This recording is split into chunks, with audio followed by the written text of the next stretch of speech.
Hi guys, welcome. My name is Kieran from One Zen. I hope this finds you well. So I've just finished off with some students, but I wanted to take through health performance. And this is everything that we hold true in our core values and who we are as an entity, the One Zen entity. And so we run this 2-day workshop called Health Performance, but we also integrate all of these core values into our whole personal training diploma.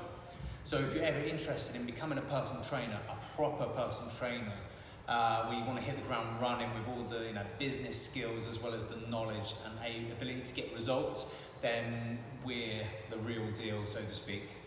But aside from that, I developed this thing called Health Performance. Which is, health isn't enough just to be free from disease. It should be a spectrum. It should be the ability for people to be able to really feel and experience what true health and vitality should feel like, rather than just say the words or do little bits here and there, or I don't often get ill, or I don't have a disease. That's not enough. To really feel what vitality and energy feels like, you have to at least experience it. So I've created this kind of multi-level approach, and I'll kind of have a brief description here, which I'll talk you through if you're still with me. So on this bottom level here, we've got movement and diet, and these sound really simple, really kind of specific, but the ability of, I guess, the general population to do this is quite limited, or the belief that it's not going to really get me healthy is quite limited, and it is a belief. We know that movement, just doing 30 minutes a day, working up a little sweat, is enough to offset certain disease states. Just this on its own, without anything else, is enough to start increasing health and vitality. We start opening up your cells without the use of insulin to shuttle excessive sugar around the body into the muscle cell or into the cells of the body, where the mitochondria, the powerhouse of the cell, will utilize as energy. We know straight away that happens. So if you were like pre-diabetic or diabetic, this will serve as like a life raft for you. This is something you need to do. This could be a brisk walk, 30 minutes a day. That's what that looks like. Or you can break up into 10-minute blocks. But this is enough to start that process going. I know during lockdown, during COVID, I started walking a lot more, us and the family we started. And we walk around 6 to 7 miles every day now, just out of habit, just as I'm inputting back into the system. And then we have diet over here. We're looking at whole organic foods and hydration, lots of it. And when I say whole organic foods, that's just what I mean. If you can grow it and then make something out of the things that you've grown, or you can, I guess, eat quality meat if that's what you're after. So if it's, cows, for instance, grass-fed organic. You don't have to be a carnivore, you don't have to be a vegan. All I would say is, regardless of where you fit in all that, respect your food source. Know your food source, know where it comes from. That is the start of this whole process. Know where your food comes from. If it's in a big shiny packet and you can't pronounce a lot of the chemicals on the back, 'cause they are chemicals, then it's probably not food.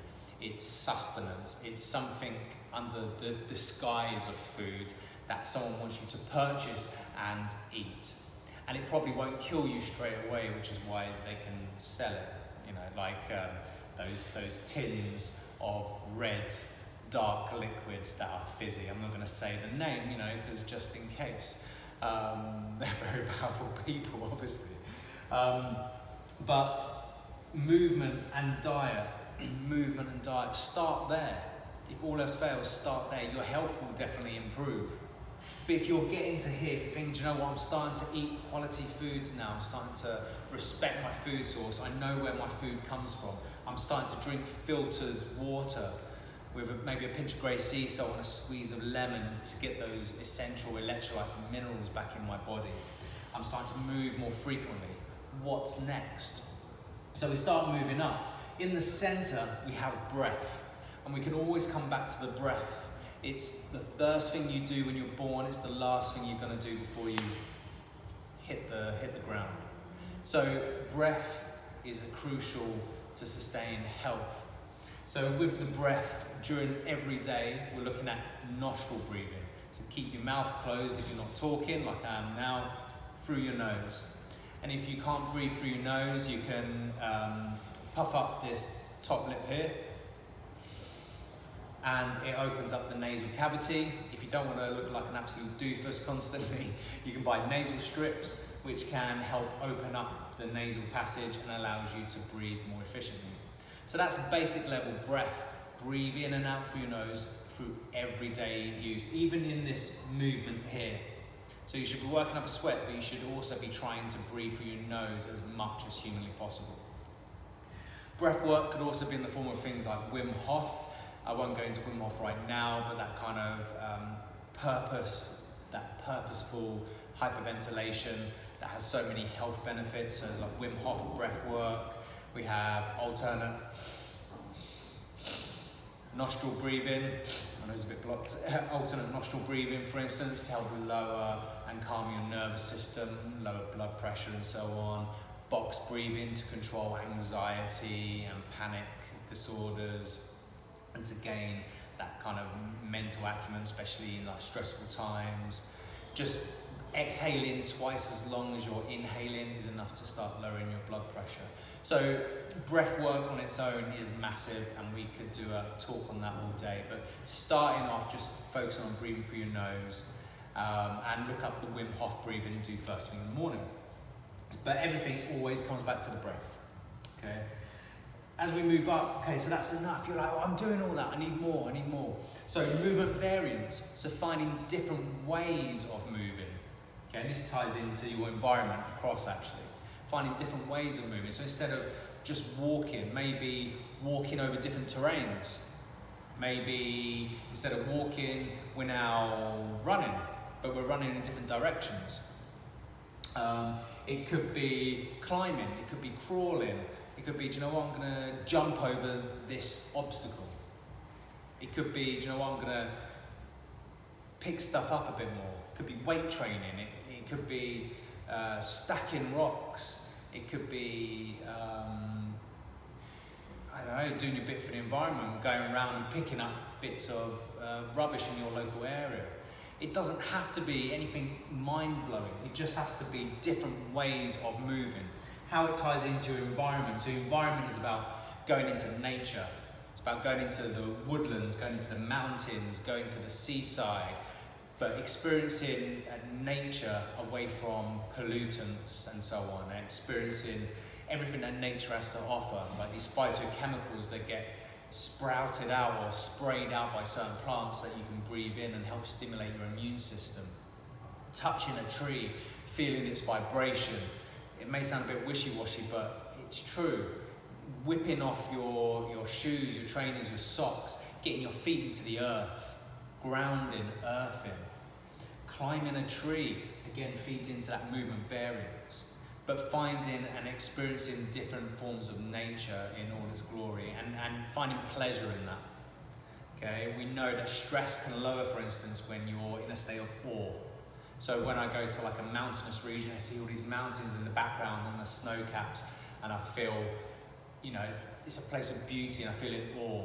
Your blood pressure will lower straight away, your cortisol levels will lower. This has been shown many times over, which is why people recover faster in hospital when they look out a window and they can see nature.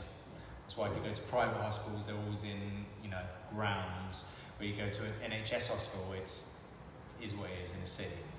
But people recover faster when they can experience nature. Okay, this isn't just a fad, this is do it and experience it. So you're doing all that and you're still working on the breath and so on. So at the top we've got gut health and mental health, and these two work hand in hand. And with regards to the gut health, it's about increasing your vegetables, getting as much colour as possible, and you can see how that feeds into that diet.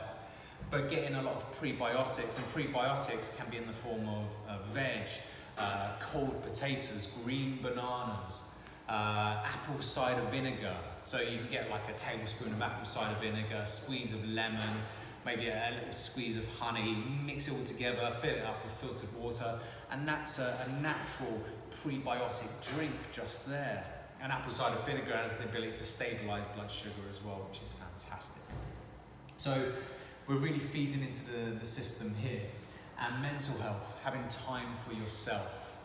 Okay, time for yourself, which could feed into all of this, surely, but time for yourself. Meditation.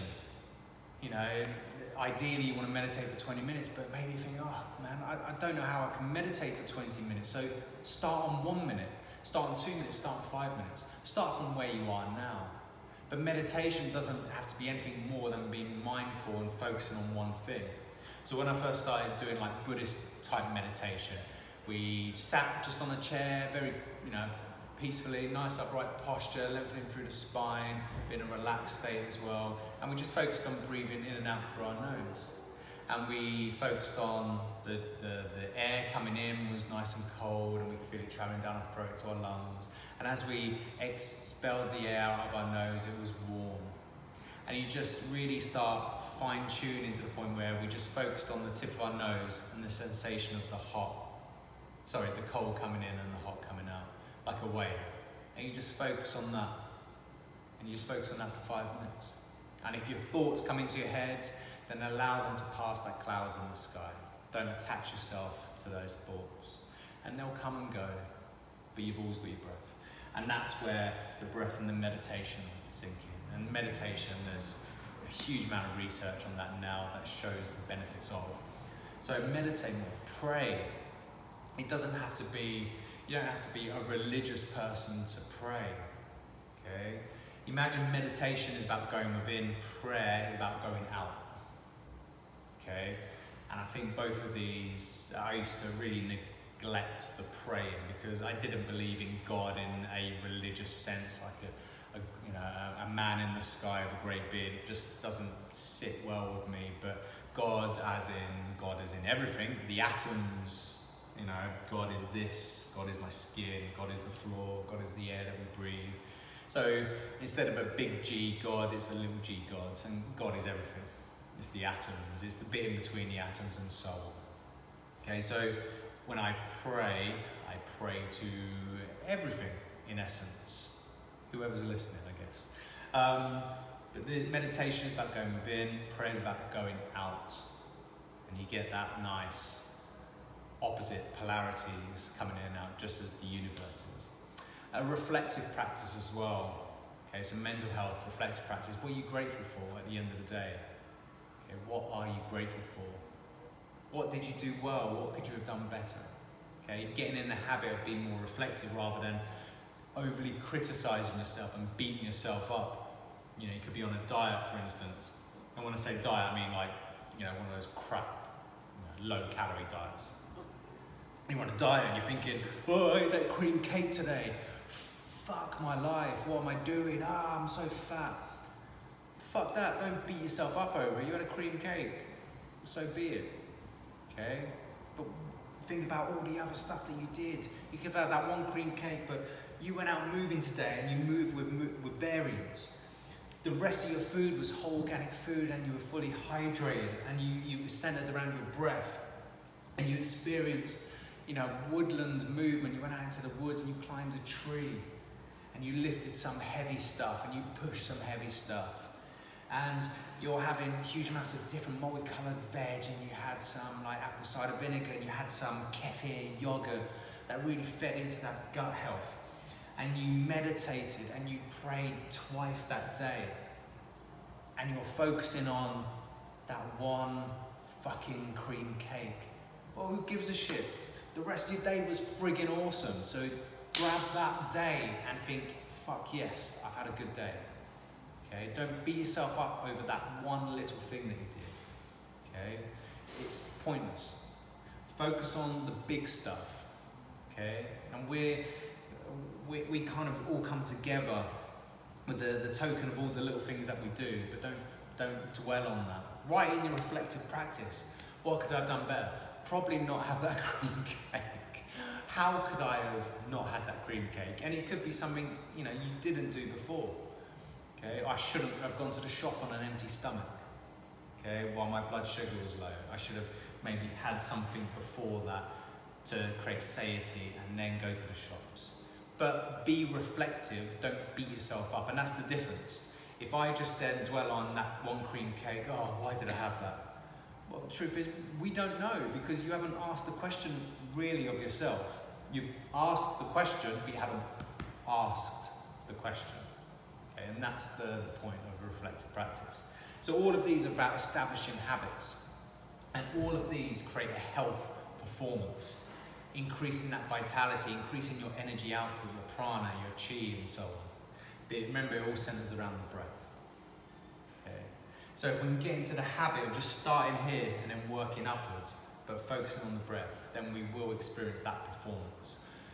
If you're an athlete, for instance, recovery will improve, drastically improve. Your mental health and clarity will improve. You'll become a better all-round loving person. Of that I can promise. So regardless of who you are, whatever walk of life that you go in, you are not alone in this journey. There are people out there that love you and that care for you. Even if we haven't met, I promise you, if you're watching this and you're watching it with an open mind, I love you for it. I promise you that.